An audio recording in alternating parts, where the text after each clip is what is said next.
Nós vamos dar continuidade à série de mensagens que nós iniciamos aqui no início de janeiro. Estamos fazendo 2 séries de mensagens ao longo desses últimos domingos. E durante todo o ano nós vamos estar trabalhando esse tema, seja um discípulo, faça um discípulo. Mas especialmente nos cultos de domingo, que é onde estamos com a totalidade da igreja presente, nós estamos caminhando em 2 sentidos. Nos domingos à noite, estamos falando sobre a terapia do mestre. Esta série nós vamos encerrar no último domingo de fevereiro. Como é que Jesus vai trabalhando nossa vida e nos equilibrando emocionalmente. Hoje à noite a gente vai falar sobre o propósito de Jesus em permitir que cheguemos ao limite da nossa fé, que é uma continuação do que começamos no domingo passado.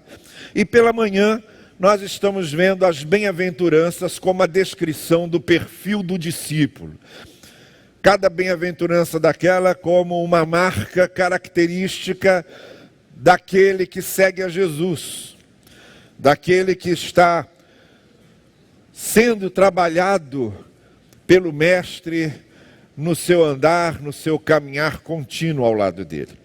As bem-aventuranças estão na primeira parte do Sermão do Monte, capítulo 5 de Mateus. No primeiro momento nós fizemos a leitura toda do texto, das bem-aventuranças todas e da conclusão em que Jesus diz que por causa daquilo nós somos sal da terra e luz do mundo. E agora estamos destacando uma por uma. A primeira que nós vimos foi a humildade. E agora nós vamos ver a segunda, em Mateus capítulo 5, versículo 4. Então, depois de ter dito, bem-aventurados os humildes em espírito, ou os pobres em espírito, pois deles é o reino dos céus, e de termos aqui refletido sobre a humildade como a virtude fundamental para todas as outras coisas acontecerem na vida do discípulo, nós lemos agora lá no versículo 4, bem-aventurados os que choram, pois serão consolados. Bem-aventurados os que choram, pois serão consolados. Vamos falar sério sobre isso.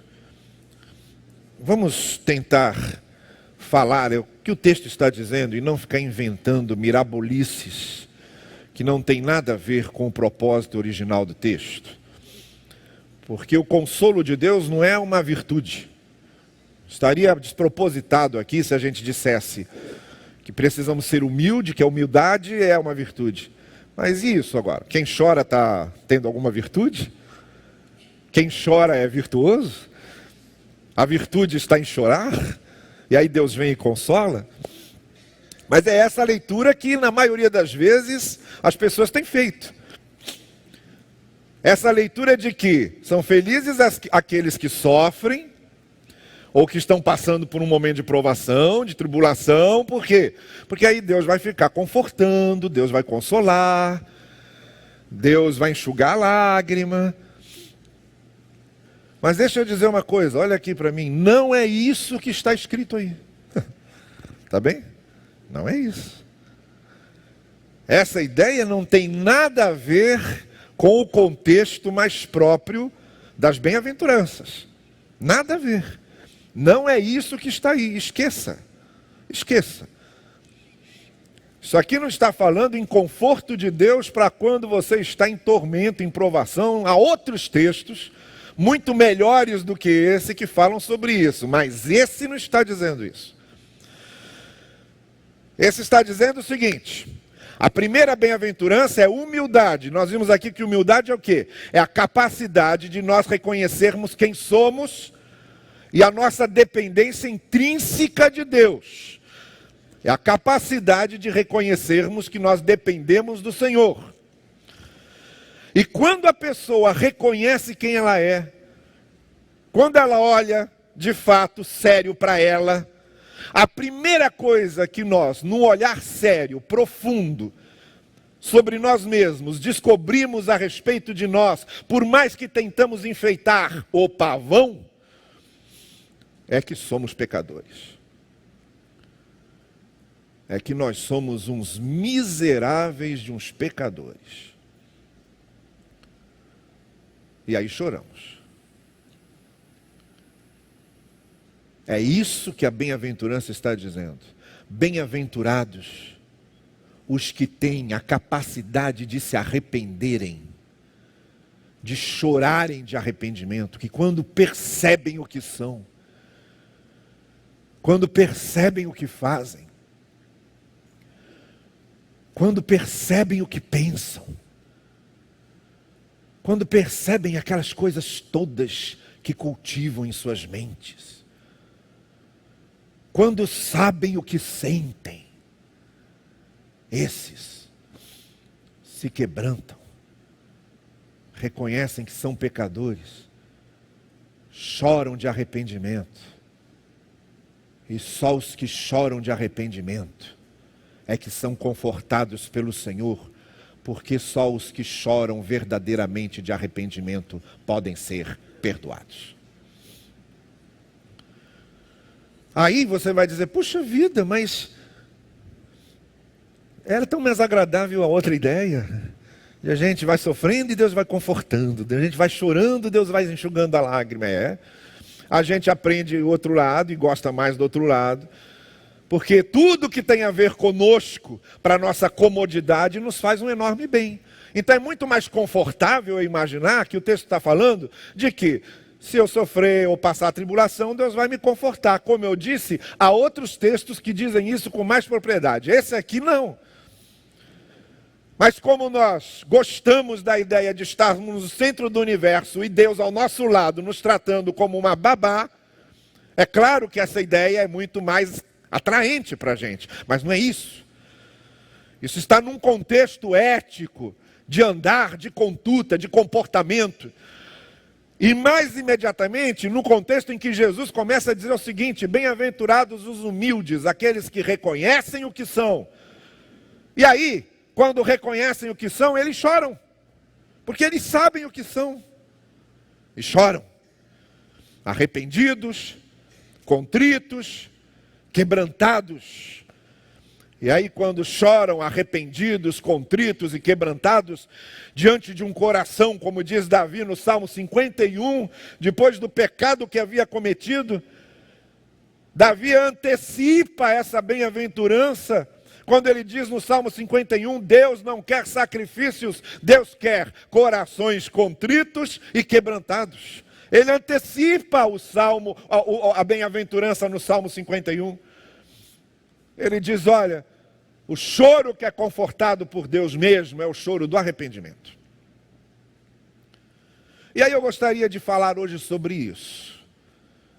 Você é um bem-aventurado no sentido de que consegue se quebrantar? Você é um bem-aventurado no sentido de que tem a virtude de se arrepender? Você se arrepende com facilidade ou seu coração é um coração de pedra, orgulhoso, soberbo? Como é que você se vê como pecador? Como é que você se vê como alguém que peca? Você tem a coragem de olhar para você e reconhecer que precisa de perdão e de misericórdia? Você é um bem-aventurado assim? Você tem essa virtude? Há 3 coisas aqui sobre quebrantamento, contrição, que eu gostaria de relembrar, tá bem? Nada novo, mas relembrar, porque a gente esquece. Bem-aventurados os que se quebrantam, bem-aventurados os que choram de arrependimento. Bem-aventurados é quando, banhados pela virtude da humildade, têm a condição de abrir o coração num choro rasgado de arrependimento diante do Senhor. Esses são bem-aventurados, esses são virtuosos.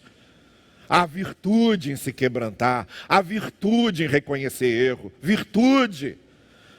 Em vez de ficar buscando autojustificativas, dizer eu errei porque quis, eu errei. Há virtude nisso, há virtude de assumir o erro, há virtude em assumir as consequências do erro, e há virtude em chorar por causa de tudo isso. É disso que a bem-aventurança está falando.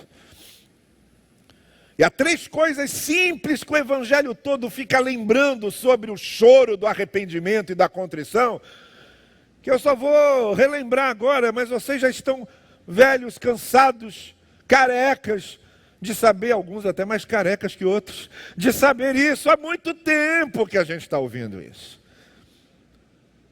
Em primeiro lugar, o choro da contrição, ele começa com a consciência do pecado. Com a consciência do erro. Enquanto a gente não se conscientiza que errou e que pecou, não tem choro de contrição. Você não vai se arrepender e nem se quebrantar, se em primeiro lugar não se conscientizar de que errou e de que pecou. E essa falta de consciência do pecado, ela acontece por 3 razões. Ou ela é desconhecimento do que a queda provoca na nossa vida. A queda estragou tudo. Deus criou tudo perfeito, a queda estragou tudo. Tudo. Olha, às vezes eu estava falando isso ontem à noite para um casal que estávamos visitando.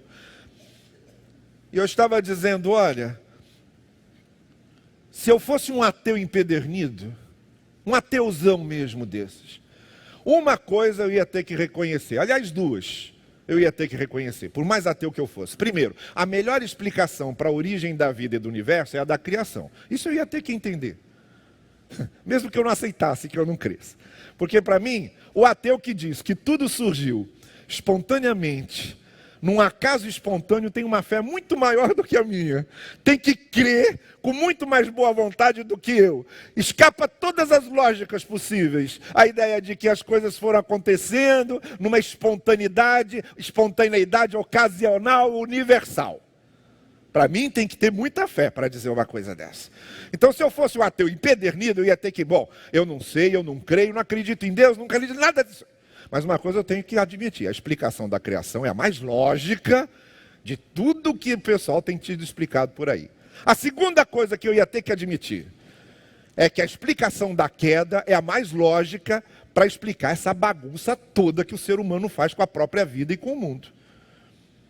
Tá bem? Nenhuma explicação antropológica, psicológica, sociológica. Tudo vai tentando encaixar, mas a explicação mesmo, que é ter que dar o braço a torcer e dizendo, olha, o que explica mesmo essa bagunça toda é a queda. Então, a primeira coisa que a gente precisa para ter consciência de que estamos errados é que nós somos frutos e produto da queda. Segunda coisa que eu preciso para ter essa consciência de que eu estou errado é a sensibilidade para entender pecado como pecado. Às vezes a falta dessa sensibilidade é que é o problema. Porque a gente prefere se auto-justificar. Em vez de encarar logo e dizer, olha, é pecado? Não, a gente fica, eu adulterei porque eu estava carente. Ou eu roubei porque eu estava cheio de dívidas. Ou eu ofendi porque eu sou uma pessoa sincera. E aí a gente vai pintando o pecado com autojustificações. Quem é que pode se arrepender se fica pintando o pecado com autojustificações? Quem é que pode se quebrantar se pinta o pecado com autojustificações? Não pode, não vai nunca. Ele vai estar sempre arrumando uma explicação para o ato errado que ele fez. Então, quando a gente perde essa sensibilidade, a gente não se conscientiza do pecado. Outra coisa que acontece, a gente bota rótulos. A gente bota rótulos. Rótulos bonitos. Pecado é uma palavra que você quase não ouve. Pecado, pecado, pecado, pecado. Não ouve? O que você ouve é, ele errou, ele pisou na bola, ele se equivocou, ele, coitadinho, tropeçou. A gente vai criando os eufemismos. Mas não adianta mudar rótulo. Muda o rótulo do veneno lá na sua casa e dá para o seu filho brincar. Tira o rótulo que está lá, veneno, e bota água tônica. Pronto, mudei o rótulo, agora pode brincar à vontade. Faz isso. Mas é o que a gente vive fazendo, a gente muda o rótulo. Muda o rótulo e já acha que resolveu o problema. Então a primeira coisa para se quebrantar e se arrepender e chorar de arrependimento é, primeiro, ter consciência do pecado. Chamar pecado de pecado, sem fingimento, sem rotulações, é pecado e eu pequei. É a primeira consciência. A segunda coisa que acontece logo depois, para que haja contrição e arrependimento, é tristeza por ter pecado. Tristeza por ter pecado.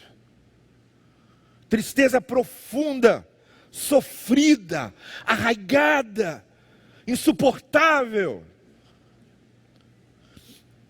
Como Pedro, que o texto de Lucas chega ao detalhe de dizer que quando o galo começou a cantar e Pedro se lembrou do que Cristo tinha dito e viu o que ele tinha feito, o texto de Lucas talvez seja o mais dramático nisso ao dizer que Pedro saiu dali chorando amargamente, choro amargo. No original grego, a ideia de chorar amargamente é de não conseguir nem respirar direito de tanto choro. Qual foi a última vez que você chorou de tristeza por ter pecado? Qual foi a última vez que você nem conseguiu dormir por ter pecado? Qual foi a última vez que aquilo apertava seu peito como um infarto, quase como uma dor de infarto por ter ofendido alguém e perder a paz por ter ofendido alguém? Qual foi a última vez que isso aconteceu? Estão entendendo agora por que Jesus disse que o choro da contrição é uma bem-aventurança? Porque não é todo mundo que consegue. Não é todo mundo que tem essa capacidade de ter consciência do pecado e de sentir tristeza. E Jesus diz, bem-aventurados os que conseguem. Bem-aventurados os que conseguem. Olha só, a gente chora. Tem gente que chora dias seguidos porque terminou o namoro. Dias! Eu fico impressionado, eu já vi histórias de casal que termina casamento depois de 30 anos de casado. Depois de 30 anos de casamento. É sofrido, é doído, mas eles vão se reconstruindo. Vão se refazendo. Nossa, mas o que eu já vi de gente que termina um namoro aí de 6 meses e chora desesperadamente como se a vida tivesse terminado. Chora, quer se matar, não quero mais viver, e etc. Que é isso? Chora porque termina o namoro. Chora porque se emociona com um filme romântico na televisão, um drama daqueles. Está vendo a lista? Eu choro toda vez que eu vejo a lista de Schindler. Eu já vi mais de 10 vezes. E é sempre na mesma cena. Aquela é a cena final. Quando o Schindler começa a pensar no que ele ainda podia ter vendido para comprar mais um judeu e libertar. De lágrima toda vez. Chorou vendo Branca de Neve, isso aí não é nada. Chora com uma cena de filme. Chora com uma notícia triste. A gente chora quando perde o emprego. A gente chora por um monte de motivo. Quantas vezes você chorou porque pecou? Quantas vezes você chorou amargamente por ter errado? Por isso que são bem-aventurados os que conseguem chorar. Então, em primeiro lugar, consciência do erro. Em segundo lugar, tristeza por causa do erro. E em terceiro lugar, vontade de mudar, decisão de mudar. O que caracteriza arrependimento no fim da linha é a decisão de mudar, de não fazer mais aquilo. Foi por isso que o Senhor Jesus disse à mulher adúltera lá, quando estava todo mundo querendo apedrejar Jesus. Não, ninguém vai apedrejar, que todo mundo aqui é pecador. Mas pera lá. Na hora que ele olha para ela e diz assim, aí, cadê seus condenadores, mulher? Ela diz, ninguém teve coragem de me condenar. Ele diz, olha, eu também não te condeno, porque eu estou vendo como você está quebrantada, arrasada, você está no pó. E isso me basta para eu perdoar. Mas olha, vai e não volte a fazer isso. Aí agora a gente gosta muito da outra parte. Nem eu te condeno. Que coisa bonita, a gente acha lindo isso. Olha o que é a graça de Deus. Nem eu te condeno. Nem eu te condeno. Nem eu te condeno. Que bom. Graças a Deus. Aleluia por causa disso. E esquece que Jesus completa dizendo, tá bem. Então vai e não volte a cometer esse erro.